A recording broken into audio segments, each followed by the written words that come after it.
Autre nouveauté, petite nouveauté, celle-ci en 2011, les véhicules de collection, jusqu'ici dispensés de certaines formalités, devront eux aussi subir un contrôle technique. À Limoges, Christelle Juteau et Rémi Lévesque. Fini la dispense du contrôle technique pour les anciennes. Allez, je vous la confie. Parfait. Cette voiture mythique a plus de 30 ans.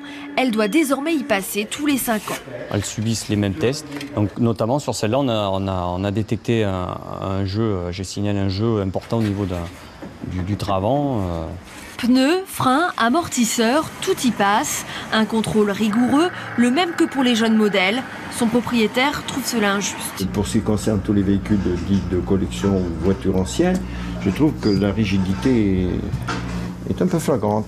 Vous faites pas de cadeaux, hein. Ouais. Plus de frais donc pour les collectionneurs qui pourraient bien les démotiver à acheter. C'est pas normal.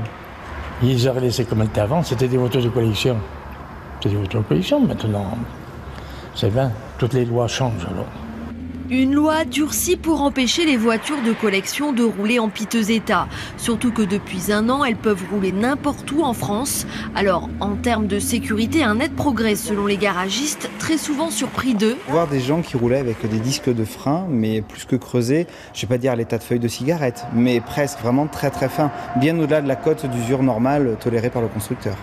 1 million de voitures d'époque doivent réussir ce contrôle technique pour pouvoir encore rouler des mécaniques. Mais pour certaines, c'est un futur bien lointain.